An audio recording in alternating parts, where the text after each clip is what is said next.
कहीं अनकही अनसुनी सी दास्तां, एक नई सी सोच है और एक नया सा जाविया।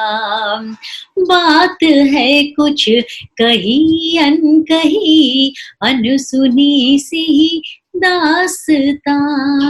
कहीं एक नया जाविया द फोक टेल सीरीज में आप सभी को आपकी दोस्त मोनिका का प्यार भरा नमस्कार।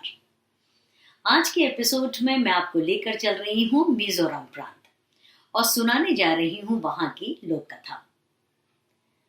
चूहे के बारे में तो आप सभी लोग जानते होंगे और ये भी शायद जानते होंगे कि उसको हमेशा ही एक विनाशकारी प्राणी के रूप में देखा जाता है।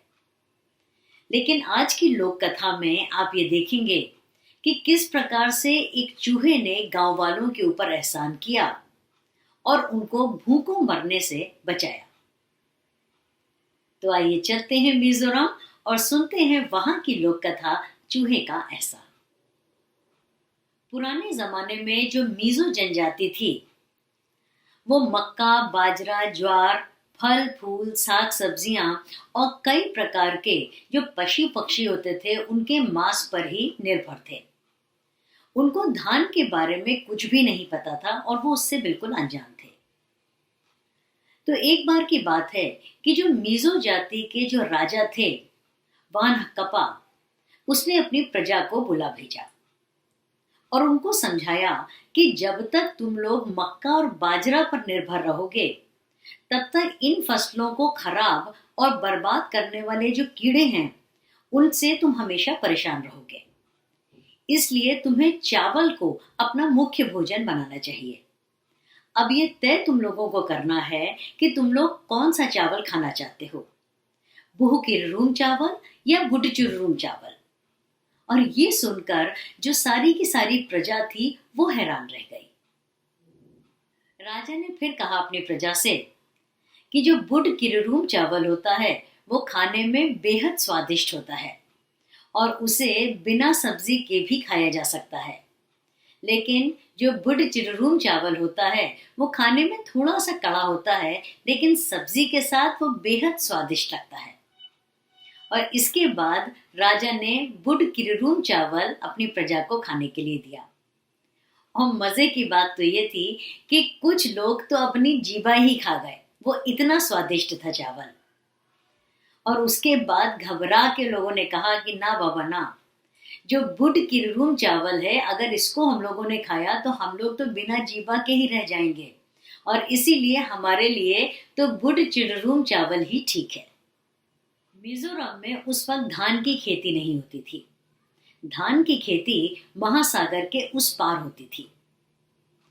लेकिन महासागर के उस पार पहुंचना कोई आसान काम नहीं था, क्योंकि जो वहां का पानी था वो बहुत ज्यादा ठंडा था। इसलिए गांव वालों ने एक मंत्रणा की और ये तय पाया गया कि फिवोंक नाम के एक सुअर को वहां पर भेजा जाएगा। फिवोंक बहुत फुर्तीला और सहनशील था। फिवोंक महासागर को पार तो कर गया और उसने बीज भी प्राप्त कर लिया, लेकिन जब वो बीज को लेकर के वापस आ रहा था तो तब वो बीज जमीन पर गिर पड़ा और जो जमीन में संकरी दरारें होती हैं उसमें जाकर वो बीज फंस गया, जिसे निकालने में फिवोंक असफल रहा और उसको निराश होकर के गांव वापस आना पड़ा। जब वो गांव वापस आया तब इस समस्या पर पुनर्विचार किया गया और अब की बार ये तय किया गया कि फिवोंक के साथ में सजू नाम के एक चूहे को भी भेजा जाएगा। जब गांव वाले ये तय कर लेते हैं कि जो सजू चूहा है वो फिवोंक सुअर के साथ में महासागर को पार करेगा, तब जो गांव के कुछ बड़े बुजुर्ग होते हैं वो चूहे के पास पहुंचते हैं और चूहे से जाकर कहते हैं कि चूहे भाई, तुम्हारी जीभा तो बड़ी लंबी है, तुम सुअर की पीठ पर बैठकर महासागर को पार कर लो और जो वहां संकरी दरारों में बीज फंस गया है उसे तुम निकाल कर ले आओ। तुम अगर ऐसा करोगे तो जो गांव के सभी लोग हैं उनकी जान बच जाएगी। चूहा उसके लिए तैयार हो जाता है और फिर चूहा जो सुअर है उसकी पीठ पर बैठकर महासागर को पार कर लेता है और वहां संकरी दरारों से उस बीज को निकालकर वापस ले आता है। और जब उन दोनों लोगों को गांव वापस आते हुए गांव के सभी लोग देखते हैं तो वहां तो खुशी की लहर छा जाती है। चूहा जब उस अन्न बीज को लेकर आता है तो बड़े गर्व से कहता है कि ये अन्न बीज तो मैं ही लेकर आया हूं, तो इस पर सबसे पहला हक तो मेरा बनता है और इसे तो मुझे ही खाना चाहिए।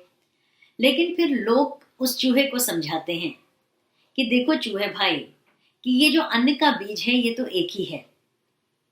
अगर तुम इसे खा लोगे तो जो गांव के सभी लोग हैं वो भूखों मर जाएंगे। इसीलिए सबसे पहले हमें इस बीज को बो देना चाहिए और उसके बाद जो अन्न की मात्रा है वो भी बढ़ जाएगी और तुम भर पेट चावल खा सकोगे। इसीलिए हमें इसे सबसे पहले बो देना चाहिए। चूहा उनकी बात मान लेता है और तभी से ही जो मिजोरम में अन्न की खेती है और जो अन्न की फसल है वो उगने लगती है। मिजो समाज में आज भी ये मान्यता चली आ रही है कि जो अन्न की खेती है उसको करने के लिए चूहे का आह्वान किया जाता है। और जो बड़े बुजुर्ग हैं उनका ये मानना है कि जब भी अन्न घर में चूहे चावल या कोई और अन्न खाने आते हैं तो उन्हें भगाना या मारना नहीं चाहिए, बल्कि उन्हें शुभ समझकर छोड़ देना चाहिए। इस कहानी से हमें संदेश मिलता है कि हम अपने आदरपूर्ण व्यवहार से किसी से भी कोई भी काम करा सकते हैं, जैसे कि गांव वालों ने चूहे के साथ में किया। इस कहानी से हमें एक और संदेश भी मिलता है कि यदि आपने किसी से कोई वादा किया है, कोई कमिटमेंट किया है, तो उसे पूरा अवश्य कीजिए, क्योंकि तभी उस व्यक्ति का विश्वास आपके ऊपर बना रहेगा। एसबीसीसी का प्रिंसिपल भी यही कहता है कि रेस्पेक्टफुल बिहेवियर और कमिटेड एटीट्यूड के कारण हम किसी के भी व्यवहार को परिवर्तित कर सकते हैं और उस व्यक्ति की जो स्ट्रेंथ है उसको सोशल बेनिफिट की तरफ मोड़ सकते हैं। This will not just help in increasing the person's commitment towards the society, but also aid in achieving the larger goal. उम्मीद करती हूँ कि आज की कहानी आप सभी को पसंद आई होगी। तो मेरे चैनल को लाइक और सब्सक्राइब करना मत भूलिएगा और अपने कमेंट्स वो तो ज़रूर मुझे देते रहिएगा। अगले एपिसोड में एक अगले प्रांत लेकर चलूंगी, वहाँ की लोक कथा को सुनाने के लिए और उसमें निहित संदेश को बताने के लिए। तब तक के लिए कहीं अनकहीं एक नया जाविया की पूरी टीम की ओर से